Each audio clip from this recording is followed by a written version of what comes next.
তো এইগুলো থেকে আর এইগুলো করে আমি পত্রিকায় দেখলাম একটা মেয়ে প্রেম করেছে দুইটা ছেলের সাথে রকির সাথে আর আলামিনীর সাথে, দুইজনের সাথে একসাথে লাইন মেরিছে। আলামিনীর তো একটু চেহারা খারাপ, দেখতে কালো কুলো, আর রকি সাহেবের চেহারা ভালো। আলামিনীর বলিছে তুমি আইসো, তোমার সাথে বিয়ে করবো। আলামিনা তো বগল বাজাতি গেছে, এবার রকির নিয়েতে ওর মাইরিয়েতে পুঁতে দিয়ে 7 দিন পরে পাওয়া গেছে। এই জন্য যুবকেরা প্রেম করতে গেলেও সাবধান, ডাকলি অমনি সাড়া দিয়ে না, মনে করি না যে যাচ্ছি স্বর্গে, ওই স্বর্গে না বলে নরকে যাওয়া লাগবে, কথা যেন মনে থাকে।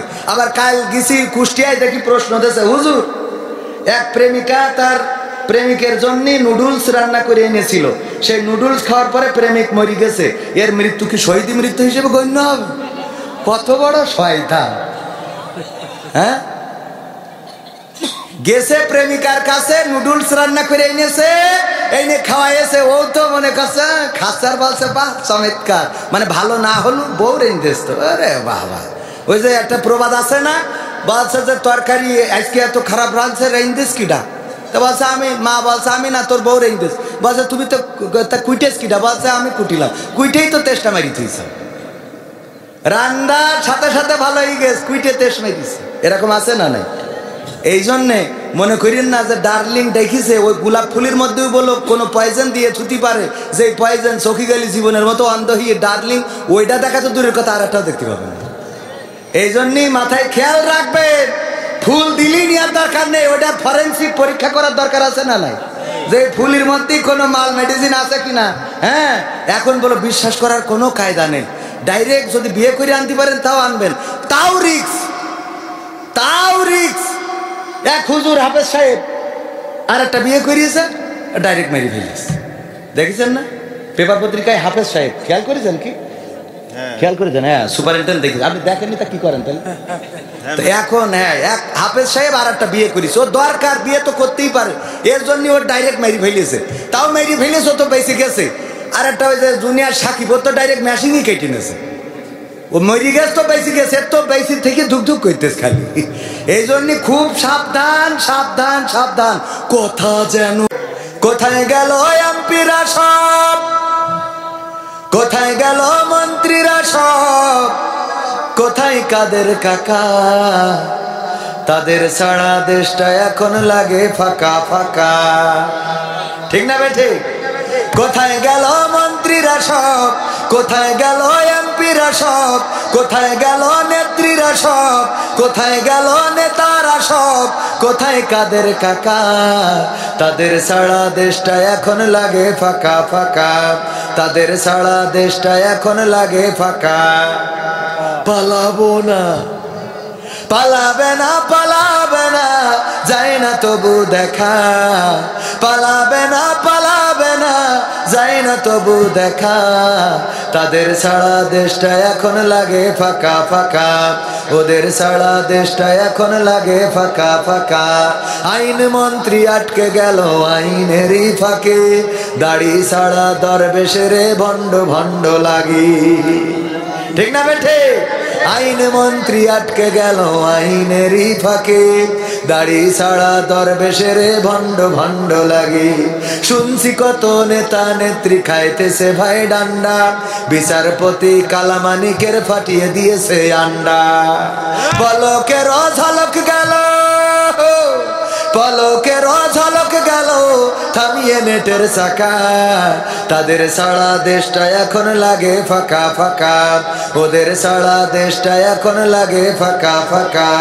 কই গেল সেই সংসদেতে মমতাজের গান, কোথায় গেল হযরত বলা স্বামী ওসমান, ঠিক না বেঠে? খেলা হবে, আসো খেলবো, কণ্ঠ মনে আছে তো? কই গেল সেই সংসদেতে মমতাজের গান, কোথায় গেল হযরত বলা স্বামী ওসমান। ইনু মেনন দীপু মনি আছে কারাগারে, বাপ করিলেও পাপ কখনো ছাড়ে কি আর তারে। কোথায় গেল স্পিকারের, কোথায় গেল স্পিকারের দৃষ্টি আঁকা বাঁকা, তাদের সারা দেশটা এখন লাগে ফাঁকা ফাঁকা, ওদের সারা দেশটা এখন লাগে ফাঁকা ফাঁকা। কই গেল সেই আরাফাত আর ব্যারিস্টার সুমন, কথা বলার সময় তারা করে নিয়োজন। মুরগি কবির খাইছে ধরা, জাফর কোথায় আছে, গোপনে কি সেও গেল মোদি দাদুর কাছে। ঠিক না বে ঠিক? কোথায় গেল আরাফাত আর ব্যারিস্টার সুমন, কথা বলার সময় তারা করে নিয়োজন। মুরগি কবির খাইছে ধরা, জাফর কোথায় আছে, গোপনে কি সেও গেল মোদি দাদুর কাছে। কোথায় গেল আলমের, কোথায় গেল আলমের কাড়ি কাড়ি টাকা, তাদের সারা দেশটা এখন লাগে ফাঁকা ফাঁকা, ওদের সারা দেশটা এখন লাগে ফাঁকা। ঠিক না বে ঠিক? এখন আর টেলিভিশন খুললে তাদের বক্তৃতা পাওয়া যায় না, এখন আর খেলা হবে বলার লোক নাই, এখন আর 41 সাল পর্যন্ত ক্ষমতায় থাকবো এই কথা বলার মতো নেতা পাওয়া যায় না। এখন আর কোন নেতা বলে না রাজপথে দাঁড়ালে বানের পানির মতো ভেসে যাবে, এখন আর কোন নেতা বলে না হুজুর এই কথা বলা যাবে না, এই কথা বলেন, এই পথে চলা যাবে না, এই পথে চলেন। এখন দেশটা স্বাধীন আছে না না, যা ইচ্ছা তাই বলবো, যা মনে চাই তাই বলবো। সমন্বয়কদের বিরুদ্ধে কথা বলছে না, বলছে না, সমন্বয়কদের বিরুদ্ধেও কথা বলছে, সার্জিস আলম হাসনাত সহ অনেকের বিরুদ্ধে কথা বলছে, কিন্তু তাদের বিরুদ্ধে কথা বললে কোনো মামলা হচ্ছে? কথা কয় না, হচ্ছে? মামলা হয় না। তাদের বিরুদ্ধে কথা বললে পুলিশ হুঙ্কার দেয় না, তাদের বিরুদ্ধে কথা বললে আর্মি এসে গ্রেফতার করে না, বিডিআর বিজিবি আসে না, এনএসআই তারপরে আরো যারা বিএসএফ ডিবি অনেকে অনেক প্রশাসনের বিভিন্ন গোষ্ঠী করে রেখেছিল, নানান ভাবে হেনস্থা করা হয়েছে। এখন যারা রাষ্ট্র ক্ষমতায় আছে গো, তাদের বিরুদ্ধে কথা বলা হয়, কিন্তু তাদের নামে যারা কথা বলে তাদের নামে মামলা হচ্ছে। কথা কয় না, হচ্ছে? মামলা হচ্ছে না, হামলা হচ্ছে না। এটাই স্বাধীনতা, এটাই অধিকার, এটাই বৈষম্য বিরোধ। এই জন্য আমরা কথা বলার জন্য স্বাধীনতা খুঁজেছিলাম। ওগো আমার ভাইয়েরা উপদেষ্টা নিয়োগ দিয়েছে, উপদেষ্টা নিয়োগ দিয়া নিয়েও ষড়যন্ত্র আছে না নাই? ষড়যন্ত্র আছে। বলা হচ্ছে শেখ বশির উদ্দিনকে কেন নিয়োগ দেওয়া হলো? বাণিজ্য উপদেষ্টা, সে আকিজ পরিবারের সন্তান, শেখ আফিল উদ্দিনের ভাই। আকিজ পরিবারের সন্তান হওয়ার কারণে একজন ভাই যদি আমলিক করে, অন্য ভাই কি অন্য দল করতে পারে না? পারে না? অন্য দল করতে পারে। এই ষড়যন্ত্রগুলো যারা করছে ওরা কিন্তু এই দলের লোকেরই। বোঝা গেছে? বিতর্কিত করছে। কারণটা কি? কারণ জানে যে যদি একটা বিতর্ক বা কোনোভাবে যদি নেগেটিভ প্রচারণা করা যায় তাহলে সেটাই সুবিধা। এই জন্য উপদেষ্টা নিয়োগ নিয়ে এখন নানান ভাবে নানান কথা বলা হচ্ছে। অমুক যদি আকিজ পরিবারের সন্তান হয়ে, আফিল উদ্দিনের ভাই হয়ে শেখ বশির উদ্দিন যদি উপদেষ্টা হইতে পারে, তাহলে অন্যরা কি করেছে? আরে বাবা, আকিজ পরিবার সম্বন্ধে যারা জানে না তারা এই জাতীয় কথা বলে। আকিজ পরিবার একটা ইসলামিক পরিবার। জানেন না? জানেন না? যদি না জানেন আদ্দিন হাসপাতালে যান। আদ্দিন হাসপাতালে যেয়ে দেখেন এমন কোন দেয়াল নাই, এমন কোন ওয়াল নাই যেখানে কোরআনের আয়াত, রাসূলের হাদিস লেখা নাই। যারা গিয়েছেন তারা জানেন। গিয়েছেন কখনো? আছে না নাই? আমার সভাপতি সাহেব সাক্ষী। শুধু তাই নাই, এই আকিজ পরিবারে যতগুলো সন্তান তারা সবাই নামাজি, রোজাদার, পরহেজগার, আল্লাহওয়ালা। একজন সন্তান একটু বাইরে গিয়েছিল, তার নাম কি? শেখ আফিল উদ্দিন। এই সন্তানটা টেপারির বাইরে চলে গেছে। টেপারি বোঝেন তো? টেপারির বাইরে কি সবগুলো থাকে নাকি? না, সব থাকে না। আল্লাহর নবীর সন্তান। নারায়ে তাকবীর, নারায়ে তাকবীর। সুপার সাহেবের আগমন। বিশহরী মাদ্রাসার সুপার, আমাদের রকিদের উস্তাদ, আমার মুহতারাম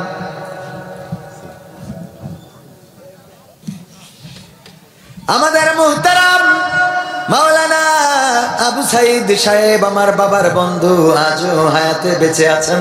আল্লাহ রাব্বুল আলামিন হায়াতে তাইয়্যিবা নসিব করে দিন, বলেন আমিন। সুযোগ্য সন্তান, বিশহরী মাদ্রাসার সুপারিনটেন্ডেন্ট উনি এসেছেন। আমরা খুশি না বেজার? খুশি কিনা? যেই কথা বলছিলাম, আকিজ পরিবার সম্বন্ধে অনেকেই জানে না। যদি আকিজ সিটিতে যান নোয়াপাড়া, সেখানে গেলেই দেখতে পারবেন যখন আজান হয় ওই আকিজ সিটিতেও আজান হয়। আকিজ সিটিটা এমন, বিদেশের কোন মার্কেটে গেলে মাইড ইন মালয়েশিয়ায় আছে, জাইন্ট আছে, সানডে স্কয়ার আছে, তারপরে আছে টেস্কো, এই জাতীয় যে মার্কেট গুলো আছে ওই জাতীয় মার্কেট করেছে নোয়াপাড়ায়। সেখানে যাবেন দেখবেন আজান হয়ে গেল, ওই মার্কেটেও আজান হয়। আজান হওয়ার সাথে সাথে সব বেচা কেনা বন্ধ, সব কিছু বন্ধ রেখে নামাজের জন্য চলে যেতে হবে। আবার নামাজ পড়ার পরে এসে মার্কেট চালু হয়ে যায়। বিশ্বাস না হইলে যাবে। আপনারা মনে করেন আকিজ পরিবার থেকে এসেছে শেখ কাবিল উদ্দিন, সে তো আওয়ামী লীগের এমপি ছিল, সুতরাং তার ভাই শেখ বশির উদ্দিন সে কিভাবে উপদেষ্টা হয়? ভাইয়েরা আমার, তাদের উপদেষ্টা হওয়ার যোগ্যতা আছে। অন্যান্য ভাইগুলো ইসলামী আন্দোলনের সিপাহ সালার, এই বাংলাদেশে ইসলামী আন্দোলনের পক্ষে তাদের এত অবদান রয়েছে। আপনাদের চোখের সামনেও কয়েকদিন আগে এখানে যে তাফসিরুল কোরআন মাহফিল হলো, আমির হামজা এবং আল্লামা মামুনুল হককে হেলিকপ্টারে করে নিয়ে এসেছিল এই আকিজ পরিবার। দেখেছেন না দেখেন না? শেখ মহিউদ্দিন সাহেব উনি হেলিকপ্টারে করে এনে আমির হামজা ভাইকে মামুনুল হককে দিয়ে মাহফিল করিয়ে দিয়ে গেলেন। আর আপনারা বলেন এই পরিবার আওয়ামী পরিবার। পরিবারে এক দুইজন একটু টেপারির তলে জাতি পারেন, টেপারির বাইরে জাতি পারে না? পারে না। ভাইয়েরা আমার, আরো একটা তথ্য দিতে চাই। আকিজের যতগুলো ফ্যাক্টরি আছে, এমনকি বিড়ি ফ্যাক্টরিতেও প্রতিটা মানুষের নামাজ পড়া বাধ্যতামূলক। যদি মুসলমান হয় নামাজ পড়া বাধ্যতামূলক, পাশাপাশি কোরআন শেখাটাও বাধ্যতামূলক। যদি কেউ কোরআন না জানে, আমাদের স্যারের সময়ে, কোম্পানির সময়ে কোরআন শিখবে। কোম্পানির বেতন দিয়ে মহিলাদের জন্য হাফেজা রাখা আর পুরুষদের জন্য হাফেজে রাখা। হাফেজ এবং হাফেজান তারা নারী এবং পুরুষদেরকে কোরআন শিখায়। যারা কোরআন জানে না তাদেরকে কোরআন শিখায়, যারা জানে তাদেরকে মুখস্থ করায়। এটাই বাধ্যতামূলক এবং মাসে 2 মাসে 3 মাসে আবার সেটার একটা পরীক্ষা নেওয়া হয়। ওগো আমার ভাইয়েরা, বাংলাদেশে এমন কোন ফ্যাক্টরি এখনো চোখে পড়ে নাই যারা বাবার টাকা খরচ করে, কোম্পানির টাকা খরচ করে তাদের কোম্পানিতে ওয়ার্কারদেরকে কোরআন শিখায়, কোরআন মুখস্থ করায়, নামাজকে বাধ্যতামূলক করে দিয়েছে। এমনকি যদি কেউ কোরআন ক্লাস কামাই করে, কোরআন ক্লাসে অ্যাবসেন্ট করে অথবা নামাজ যদি কাজা করে, তাইলে তার জন্য পানিশমেন্টের ব্যবস্থা আছে, যেটা এই বাংলাদেশে আমি আকিজের বাইরে কোন ফ্যাক্টরিতে এখনো দেখি নাই। সেই পরিবারের একজন সন্তান বাণিজ্য উপদেষ্টা হয়েছে।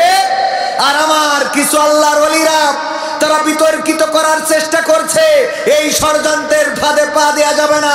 ষড়যন্ত্রকারীরা তারা নানান ভাবে ষড়যন্ত্র করে বাংলাদেশের মানুষের ঐক্যকে বিনষ্ট করে দিতে চায়। সুতরাং স্বাধীনতা অর্জিত হয়েছে 3 মাস, এই 3 মাসের মধ্যেই গোটা দেশ পরিবর্তন হয়ে যাবে, এত সোজা। উনি সহসুপার, আগে ছিল বিশহরী মাদ্রাসার হুজুর, পরবর্তীতে গিয়েছে হাজরাখানা। তো হাজরাখানায় যাওয়ার পরে উনার সেখানে বোঝার জন্য কিছু সময় লাগে না? লাগে না? বোঝার জন্য কিছু সময় লাগে না? লাগে না? তো বাংলাদেশে যারা ক্ষমতায় এসেছেন তাদের অন্তত বোঝার জন্য তো কিছু সময় দিবেন। এর মধ্যে হঠাৎ করেই বলে অমুক কেন, তমুক কেন। হ্যাঁ, কিছু কথা বলতেই পারেন।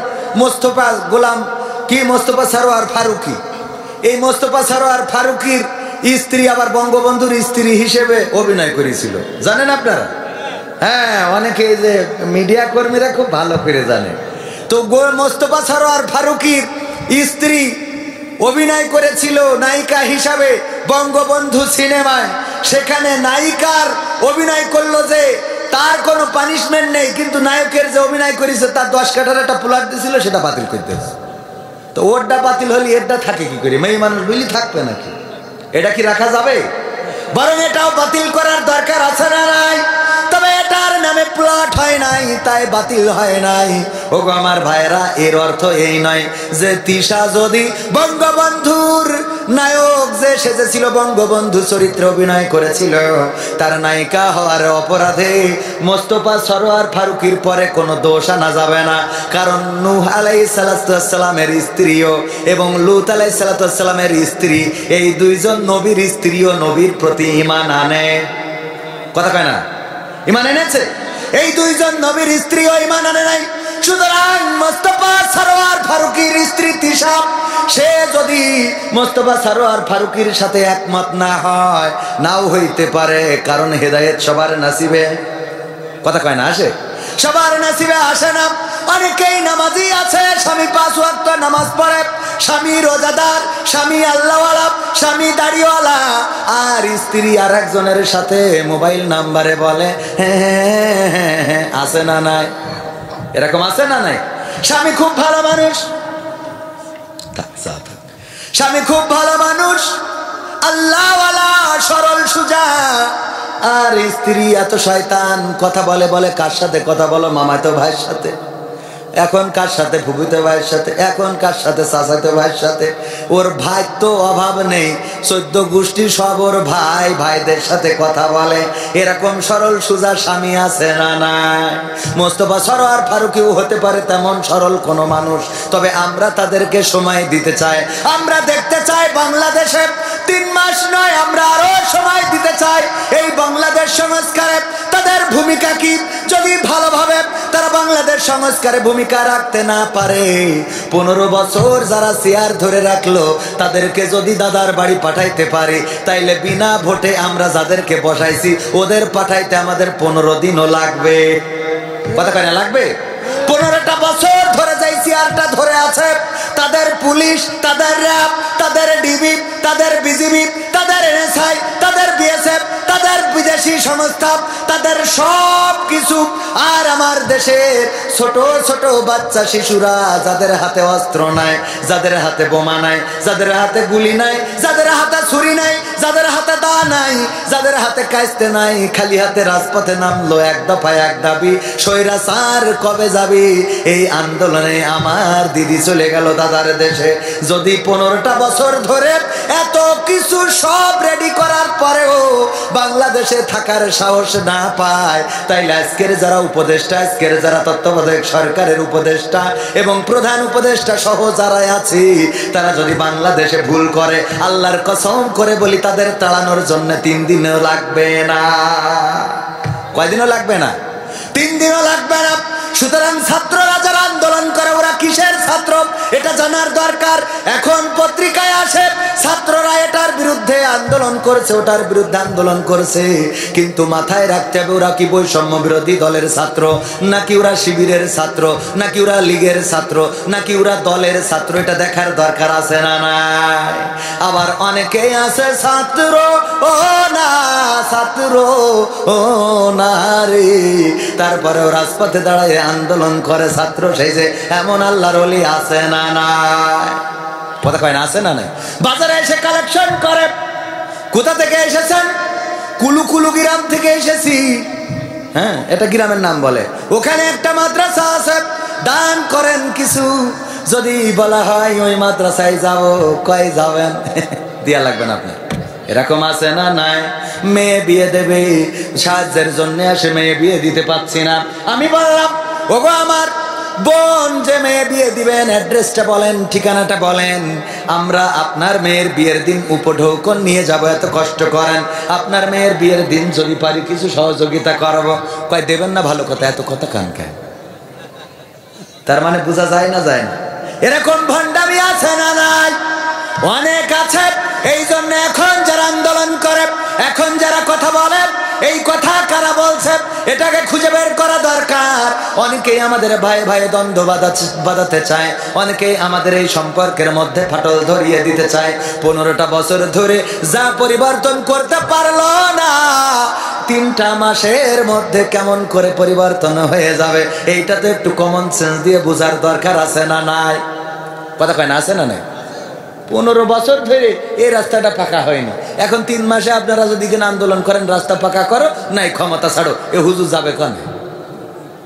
আগে 15 বছর দিয়েছেন। হিন্দুরাও এখন অধিকার না, অধিকার চাই, অধিকার চাই, শাহবাগে যাব, লং মার্চ করব, এই করব, তাই করব, কত হুমকি, কত ধামকি দিচ্ছে না, দিচ্ছে না। অথচ যখন বিশ্বজিৎকে কুপিয়ে কুপিয়ে হত্যা করা হয়েছিল, বারবার চিৎকার করে বলেছিল আমি শিবির নই, এমনকি আমি মুসলমান নই, আমি হিন্দু। তাকে হত্যা করার পরে আমার দেশের দাদারা দিদিরা একজন প্রতিবাদ করে নাই, বলেন ঠিক কিনা? আর এখন এত অধিকার, আরে বাবা, পান্তে চুন খসলি কয় এটা কি চেয়েছিলাম। তা কোনটা চাইলে তুমি? এটা কি চাইলে তুমি? আছে না নাই?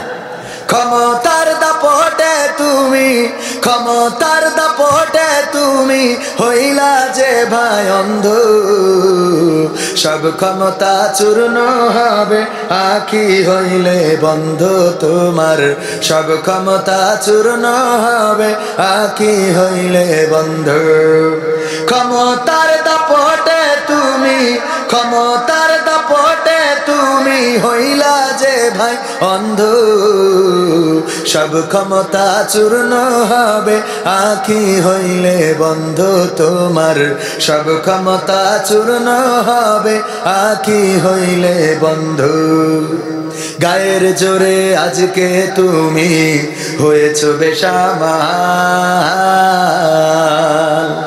এই ক্ষমতা রবে না ভাই তোমার চিরকাল। ঠিক না বেঠে? গায়ের জোরে বেসামাল হয়।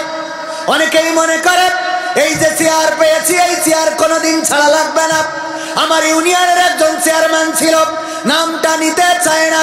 আপনার এলাকায় আপনারাও চিনবেন চেয়ারম্যান গো। আমি যখন আমার ইসলামী ব্যাংক করার জন্য একটা চেয়ারম্যানের স্বাক্ষর লাগবে, আমি কাউন্সিলে আসলাম। ওই আল্লাহর ওলি আমার ব্যাংকটার অনুমোদনের জন্য সার্টিফিকেট, আমার সেই লেটারটাই সাইন করে নাই। আজকে সেই চেয়ারম্যান কোথায়? চেয়ারম্যানই কোথায়? সব চলে গেল। ক্ষমতা চিরদিন থাকে না। অন্যায় করবেন মাথায় রাখবেন, আমার কিন্তু ইসলামী ব্যাংক হয়েছে, আমি সেই এজেন্ট ব্যাংক কিন্তু ঠিকই করেছি। আমার এখানে কলিগ আছে, চাকরি করেন, রকি হুসাইন আছে, সেই জায়গায় চাকরি করে ও রুটি রুজি করে। কিন্তু ওই আল্লাহর ওলি এখন বানায় বেড়াই রে। ঠিক না বেটি? এটা ছিল ক্ষমতার অপব্যবহার। কি ব্যবহার? কথা কয় না, কি ব্যবহার? ক্ষমতার অপব্যবহার যদি কেউ করে তার এলাকা ছাড়া লাগবে, এটাই নিশ্চিত। আর ক্ষমতার ব্যবহার, সুষ্ঠু ব্যবহার যদি করে, হাসি মুখে ফাঁসির মঞ্চে ঝুলবে, তারপরেও দেশ ছাড়া লাগবে। কথা কয় না, সে লেগেছে। এতদিন রেডিওয় গান শুনতাম, রেডিওতে টেলিভিশনে গান শুনতাম, ৭১-এর রাজাকার, এই মুহূর্তে বাংলা ছাড়। এই কথাগুলো যারা বলেছে ওরা আবার নিজেরাই ছেড়ে চলে গেছে। যে কটা ছাড়তে পারিনি সব কটা বর্ডারে ধরা খায়। ঠিক না বেঠিক? শুধু ধরা খায় না, বিসি মিসি সহ ধরা খায়। ঠিক তো? ক্ষমতার অপব্যবহার করা যাবে না। এই জন্য আমি গানে বলেছি, গায়ের জোরে আজকে তুমি হয়েছ বেসামাল, এই ক্ষমতা রবে না ভাই তোমার চিরকাল। পরাণ পাখি উড়াল দিলে,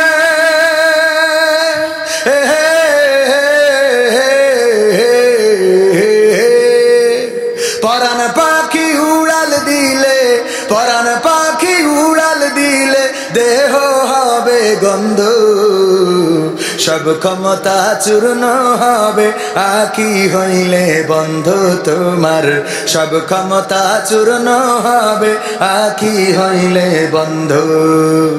মানুষেরই সাথে তুমি করো খারাপ আচরণ, জানো কি ভাই কার ইশারায় ভুবনে করবে চরণ। ঠিক না বেঠিক? কার ইশারায় বিচরণ করি? বলেন কার ইশারায়? আল্লাহর নামটা নিতে কি কষ্ট হয়? যে বানাইল, যে চোখ দিল, যে কান দিল, যে কথা বলার শক্তি দিল, যে আমাদের সন্তান দিল, স্ত্রী দিল, সংসার দিল, পরিবার দিল। ওগো আমার ভাইয়েরা, আমরা যারা যশোরে বসবাস করি, মাঝে মাঝে যখন কোনো ভিডিও দেখি অথবা কোনো জায়গায় কোনো মাহফিলে যায়, যাওয়ার পরে বলে হুজুর এই যে এই জায়গাটা দেখছেন নদীর মধ্যে বিলীন হয়ে গেছে, এই জায়গায় আমার দাদার বাড়ি ছিল, এই জায়গায় আমার বাবার কবর ছিল, এই জায়গায় আমার আপনজনরা ঘুমানো ছিল। কত নদীতে বিলীন হয়ে যায়। আর আমরা যারা যশোরে বসবাস করি, আমাদের অন্তত কবরটাও ঠিক আছে না নাই? আমাদের নদীতে বিলীন হয় না, নদীতে ভেঙে যায় না। এই জন্য আমাদের কবিরা গান লিখেছিলেন, নদীর কুল ভাঙে ও কুল গড়ে, এই তো নদীর খেলা, সকাল বেলার ধ্বনি তুমি ফকির সন্ধ্যা বেলা। নদীর কুল ভেঙে যায় ও কুল গড়ে যায়। ওগো আমার ভাইয়েরা, কত মানুষের ভিটামাটি চলে যায়, নদীর গর্ভে বিলীন হয়ে যায়। নদীর দিকে তাকায় আর বলে নদীর ও ও নদী, তুই তো আমার ঘর ভাঙলি, বাড়ি ভাঙলি, তুই আমার এইটা করলি ওইটা করলি। ওগো আমার ভাইরা, আমরা যারা যশোরে বসবাস করি, আল্লাহ আমাদের ভিটা দিয়েছেন, ঘর দিয়েছেন, বাড়ি দিয়েছেন, স্ত্রী দিলেন, আমাদের অনেক নারীদের স্বামী দিয়েছেন, সন্তান দিয়েছেন, সংসার দিয়েছেন।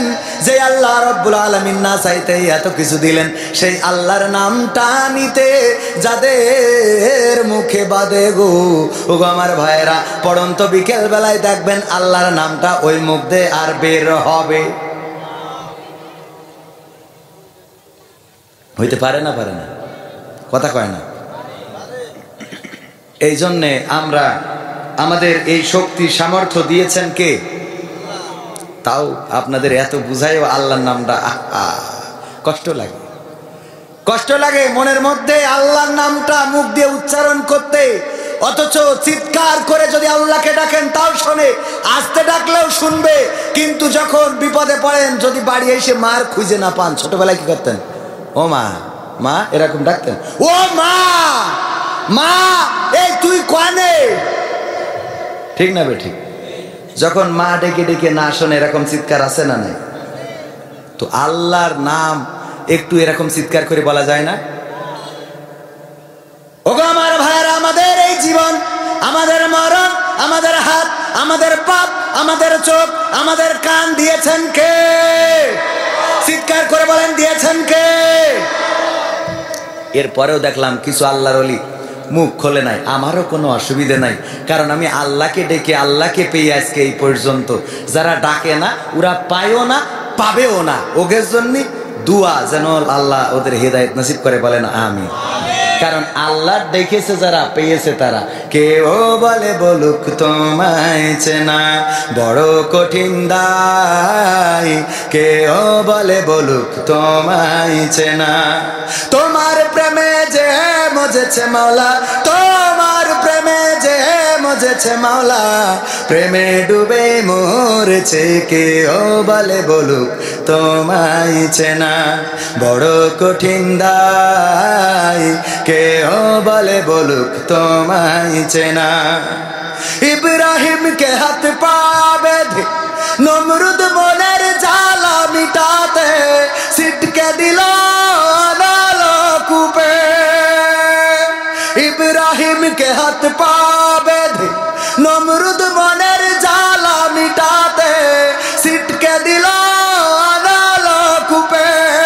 তুমি সেই অনলে ফুল ফুটাইলে, সেই অনলে ফুল ফুটাইলে, নিখুঁত কলা কৌশলে, কেউ বলে বলুক তোমায় চেনা বড় কঠিন দায়, কেউ বলে বলুক তোমায় চেনা।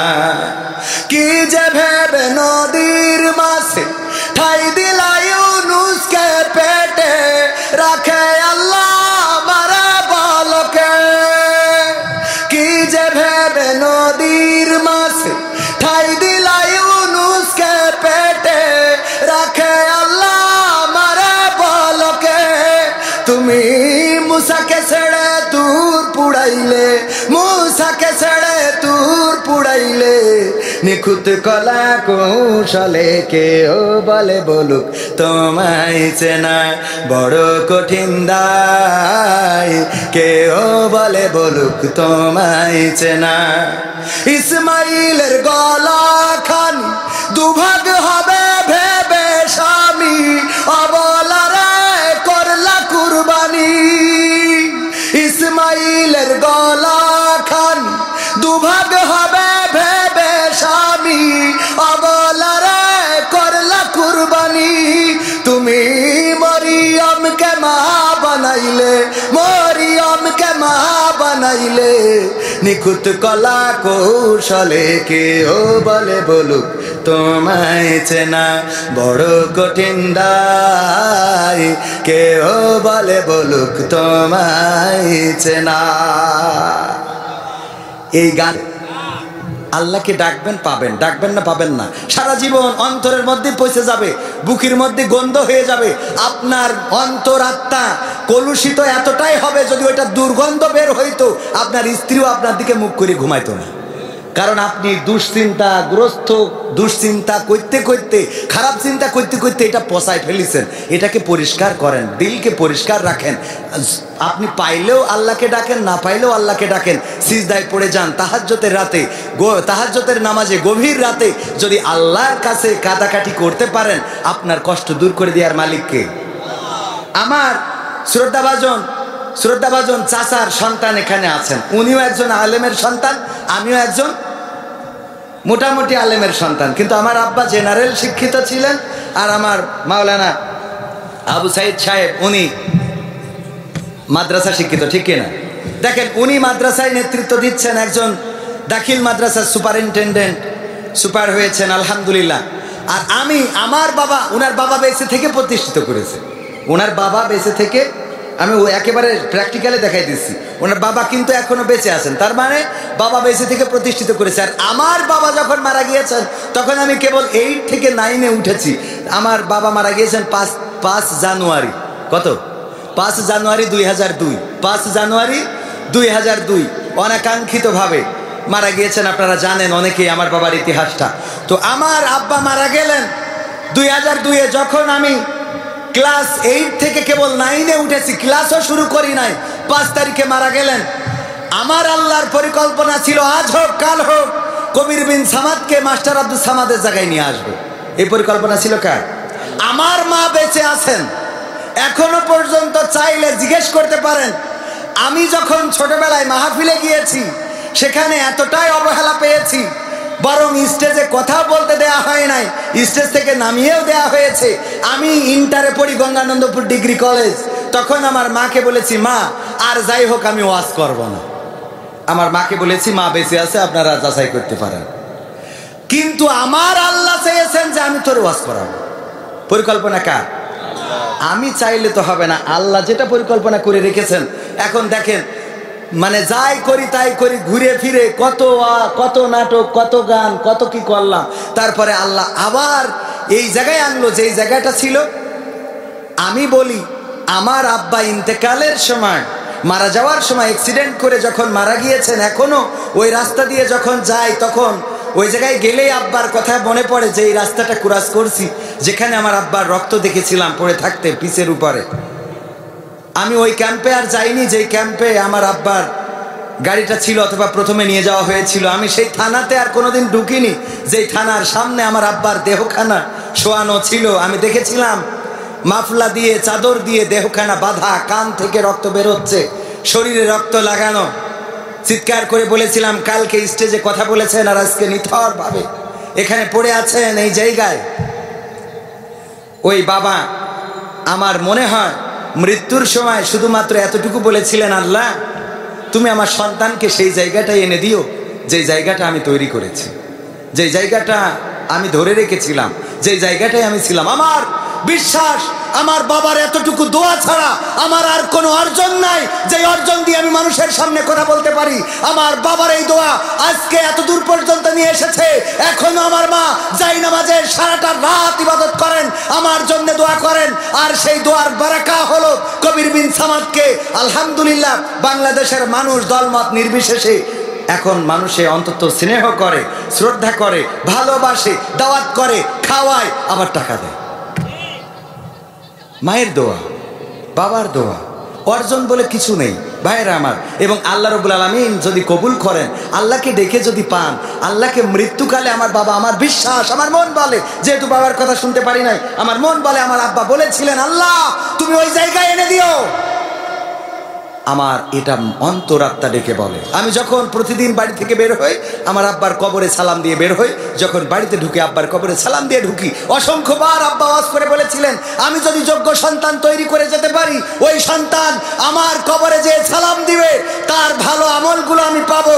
আর যদি সন্তান খারাপ হয়ে যায়, তাহলে সে সিনেমা দেখে আসবে, গাঁজা খাবে, মদ খাবে, ফেন্সিডিল খাবে, নেশা করবে, নারীদের পিছনে ঘুরবে, আর আমার কবরে এসে বলবে, আব্বা যা কিছু আনিলাম তোমার কিছু দিয়ে তুই তারপর ঘরে ঢুকতেছি।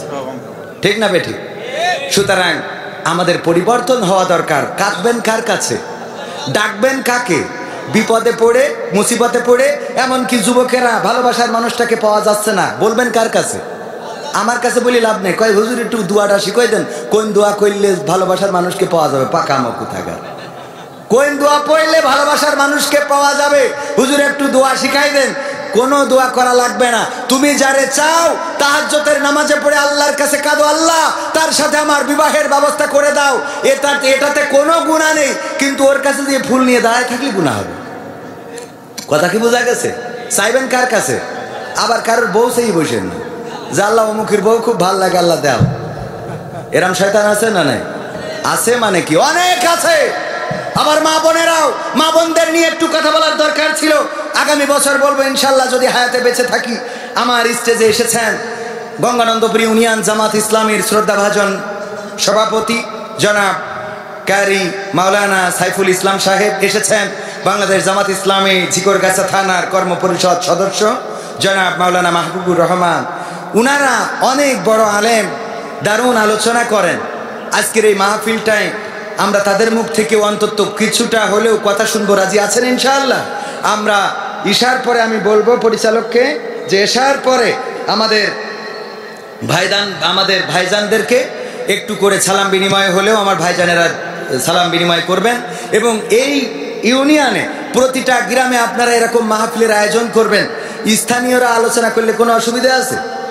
টাকা দিয়ে বেশি দূরের হুজুর টাকা খরচ করে আনার দরকার নেই। আজকে এখানে যে কটা হুজুর আসছে আলহামদুলিল্লাহ সব কম দামের হুজুর, কিন্তু আলোচনা শুনবেন অনেক বড়। 50,000 টাকা দিয়ে এত বড় হুজুর পাবেন না, আমারই তো পাবেন না।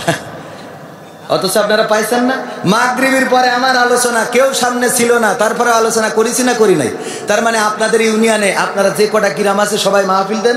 সাইফুল ভাই ওয়াজ করবে, মাহবুবুর রহমান ভাই ওয়াজ করবে, আমি ওয়াজ করব, রকি গান করবে, আমরা নিজেরা কাঁপাই দেব। আপনাদের মোটেও টাকা লাগবে না, মুরগি একটা কুচুমুল্লা করে দেবেন। আর এমনি মোটামুটি যদি কিছু টাকা কালেকশন হয়, তেল খরচটা দেবেন। হুজুর নেন 1 লিটার তেল ভরিয়েন, হয়ে গেল আলহামদুলিল্লাহ। এটা করা যায় না? যায় না? দিনে আলোচনা বাড়াতে হবে। বাড়াচ্ছেন না বলেই তো এই শয়তানরাই আজকে, যাই হোক মাহফিল হচ্ছে একটু তো হলেও আজ শুনবে। এই মাহফিলগুলো হচ্ছে না বলে সব সিনাক্সে চলে যাচ্ছে, এখানে যাচ্ছে, গদখালি যাচ্ছে, লাইলাতুল ফেব্রুয়ারি আছে না নাই? হ্যাঁ, তো এইগুলো থেকে আর এইগুলো করে আমি পত্রিকায় দেখলাম একটা মেয়ে প্রেম করেছে 2টা ছেলের সাথে। 2টা ছেলের সাথে, রকির সাথে আর আলামিনীর সাথে, 2জনের সাথে একসাথে লাইন মেরিছে। আলামিনীর তো একটু চেহারা খারাপ, দেখতে কালো কুলো, আর রকি সাহেবের চেহারা ভালো। আলামিনীর বলেছে তুমি আইসো, তোমার সাথে বিয়ে করবো। আলামিনা তো বগল বাজাতি গেছে। এবার রকির নিয়েতে ওর মাইরিয়েতে পিতে থিয়ে 7 দিন পরে পাওয়া গেছে। এই জন্যই যুবকেরা প্রেম করতে গেলেও সাবধান, ডাকলি অমনি সাড়া দিয়ে না, মনে করিয়ে না যে যাচ্ছি স্বর্গে, ওই স্বর্গে না বলে নরকে যাওয়া লাগবে, কথা যেন মনে থাকে। আবার কাল গেছি কুষ্টিয়ায়, দেখি প্রশ্ন দিয়েছে, হুজুর এক প্রেমিকা তার প্রেমিকের জন্য নুডলস রান্না করে এনেছিল, সেই নুডলস খাওয়ার পরে প্রেমিক মরে গেছে, এর মৃত্যু কি শহীদ মৃত্যু হিসেবে গণ্য হবে? কত বড় শয়তান! হ্যাঁ, গেছে প্রেমিকার কাছে, নুডলস রান্না করে এনেছে, এনে খাওয়াইছে, ও তো মনে করছে খাসার, বলছে বাহ চমৎকার, মানে ভালো না হলো বউ রেঞ্জেস তো। আরে বাবা, ওই যে একটা প্রবাদ আছে না, বলছে যে তরকারি আজকে এত খারাপ রাঁধছে, রেঞ্জেস কিটা?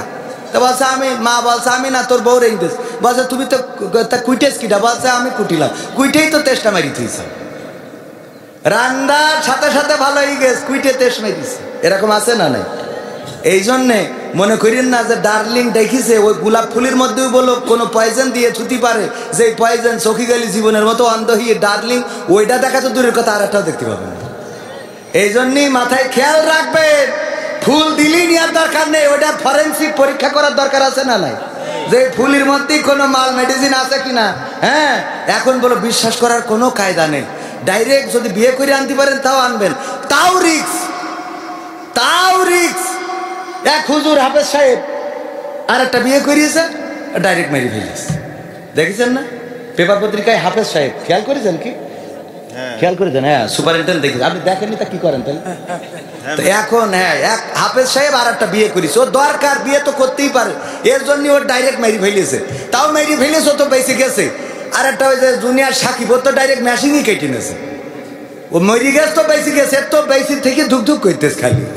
এই জন্য খুব সাবধান, সাবধান, সাবধান, কথা যেন মনে থাকে। ইনশা আমার এখন পাবনায় যেতে হবে, এবং পাবনায় যে রাত 12টায় আলোচনা। তো আজকের এই মাহফিলটার এই ঘটনাটা না বললে ওরা জানে কষ্টটা হয়ে গেল। এই মাহফিলটার উদ্যোক্তাই ছিলাম আমি বললাম যে ঠিক আছে আমি এদিন ফ্রি আছি, মাহফিলটা করা যাক। তো এইটা বললাম। এখন হঠাৎ করে আমি দেখি যে আমাদের একজন ভাই দাওয়াত নিয়ে 8,000 টাকা নিয়ে রেখে দিয়েছে, সে আমারও বলে নাই, ও সে টাকা নিয়ে বাদাম কিনে খাওয়া শেষ। মাহফিল কমিটি তো পোস্টার করি প্রচার করিছে ঘাইসেল ছিঁড়া। এখন আমার বলতেছে হুজুর কটায় আসবেন? আমি কই কের কটায়? তা বলছে এই যে পোস্টার পাঠাইতে কই। আমি বললাম এই কম নাকি? পরে টাকা নিয়েছে আর একজন, ডকুমেন্ট দিয়ে দিয়েছে, এই যে দেখেন, তার নামটা না বলি মিডিয়ায় হয়তো যাইতে পারে, উনি টাকা নিয়েছে, এই ডকুমেন্টস। এখন টাকা যেহেতু নিয়েছে আমার নামে একজন, আর আমি যদি আজকে না যাই তা বেকায়দা অবস্থা। এই জন্যে বললাম যে কয়টায় আলোচনা করলে হবে? কয় হুজুর 12টায় আসবেন, 12টাতে 2টা পর্যন্ত। আর পাবনায় সুবিধাটা হলো, পাবনায় যদি যায় পাবনায়, তার নেই ভাবনায়। ওই জায়গায় আপনার ওই প্রধান বক্তার পরেও আর একটা বক্তা থাকে, সেই বক্তার নাম হইল হজরত খেচড়ি রহমাতুল্লাহ আলাইহি। তো যা সারা রাত মানে ওয়াজ না, খেচড়ি না নিয়ে তো যাবে না। এই জন্য এই হজরত মাওলানা খেচড়ি রহমাতুল্লাহ আলাইহি আছে। আমার যাতে একটু দেরি হলেও কোনো অসুবিধা নেই, তারপরেও যাবো ইনশাল্লাহ। ঠিকানা তানজিমুল কোরআন ক্যাডেট মাদ্রাসা সম্বন্ধে আমাকে বলতে বলেছে একটু। আপনাদের মাদ্রাসা আমি প্রতিষ্ঠিত করেছি, আমার মধ্যে তেমন কোনো ইলম কালাম নাই, কিন্তু তারপরেও আল্লাহ আজকে সারা দেশে এই যে দেখেন, এখান থেকে এখন পাবনায় যেতে হবে। শুধু তাই না, পাবনায় যে যাব এই কারণে ওরা আজ থেকে 4 দিন আগে হাদিয়া আমার এই বিকাশে পাঠাই দিয়েছে, যে ও 1-2 টাকা না তাও এই পাঠাই দিয়েছে, হুজুর আসতে হবে। তাহলে আমি যদি এরকম করে খাতি পারি, তাহলে আপনাদের সন্তানরা অন্তত এই রাস্তায় চলুক, এটা চান কিনা? এই ছিঁড়ে মিড়ে ফেলাইয়েন না, এই মাইক্রোফোনের তার ছেড়েন, ইউটিউবাররা কষ্ট পায়। বলছি কি, এইটা আপনারা চান কিনা? যদি এটা চান, ঠিকানা তানজিমুল কোরআন ক্যাডেট মাদ্রাসা আপনার সন্তানের জন্য। আমরা স্মার্ট মানুষ হিসাবে গড়তে চাই। অনেকেই প্রচার করছে যে মাদ্রাসা করেছে, আবার দেখছি শিক্ষক নিচ্ছে সব ইংরেজি। আমরা আসলে ইংরেজির গুরুত্বটা একটু বেশি দেব, কারণ আরবি তো সবাই শিখায়, আমরা একটু ইংরেজির সাথে আরবি শিখাবো। অসুবিধা হবে? মিজানুর রহমান আজহারি ভাই আরবির সাথে ইংরেজি বলে বলেই তো আমাদের কাছে এত জনপ্রিয়, ঠিক কিনা? সুতরাং আমার আপনার সন্তান ইংরেজি দিয়ে কোরআন বলবে, কোরআন দিয়ে ইংরেজি বলবে, যেন প্রতিটা যালিকাল কিতাবুল লা রাইবা ফীহি হুদাল লিল মুত্তাকিন। আমি তো বাংলায় বলবো এটা এমন একটা কিতাব যাতে কোনো সন্দেহ নেই। আমার সন্তান ওইটা আবার ইংরেজিতে বলি দেবে যে এতে সন্দেহ করা যাবে না, হোয়াট ইজ দিস, মানে ইংরেজি আর কি। মনে থাকবে ইনশাআল্লাহ? ঠিক আছে তো ভাইরা আমার, সবাইকে আমাদের মাদ্রাসায় আমাদের অলরেডি 120 আসনের মধ্যে আজকে আমাদের 63 জন। আমরা এখনো মাইকিংও করি নাই, পোস্টারও করি নাই, তাও 63 জন ভর্তি হয়ে গেছে আলহামদুলিল্লাহ। আর মাত্র 57 জন আমাদের বাকি আছে। এই 57 জনের পরে আমরা আর আমাদের মারি ভ্যালু নেব না। আল্লাহ আমাদের কবুল করুন। ও একজনের আজানের জবাব দেন। একজন বগুড়ায় একটা ঘটনা ঘটেছে, আপনারা দেখেছেন। আহা, কত হৃদয় বিদারক ঘটনা, নির্মম ঘটনা। সন্তান মাকে মেরে ফেলেছে মাত্র 500 টাকার জন্য। তার ডার্লিং এর সাথে দেখা করতে যাবে, এই কারণে মার কাছে টাকা চেয়েছে, মা বকাঝকা করেছে। এই বকাঝকার অপরাধে মাদ্রাসা পড়ুয়া ছাত্র, কুলাঙ্গার ছাত্র, সে তার মাকে হত্যা করে ডাকাতির নাটক সাজিয়েছে।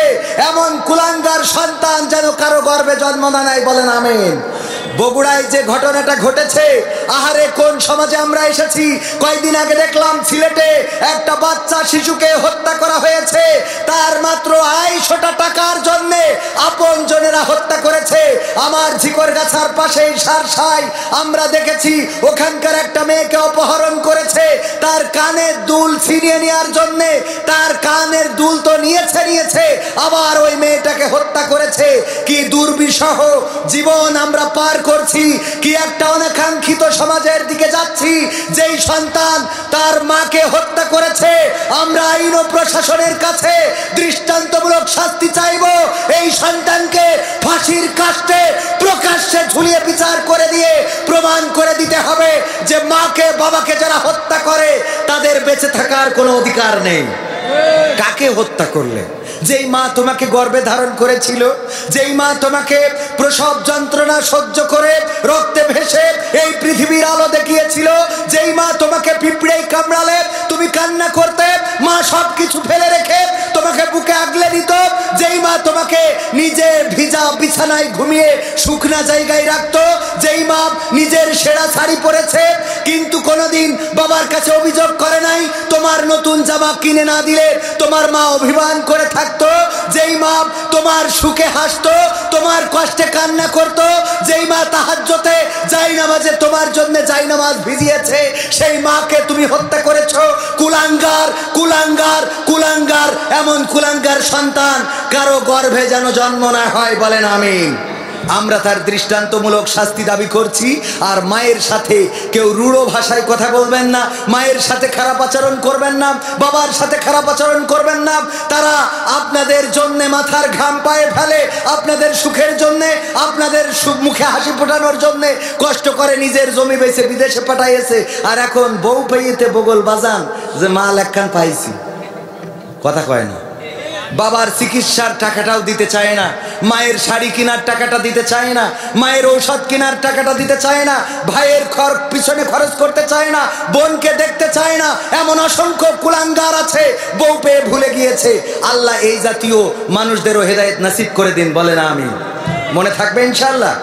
আবারও দেখা হবে।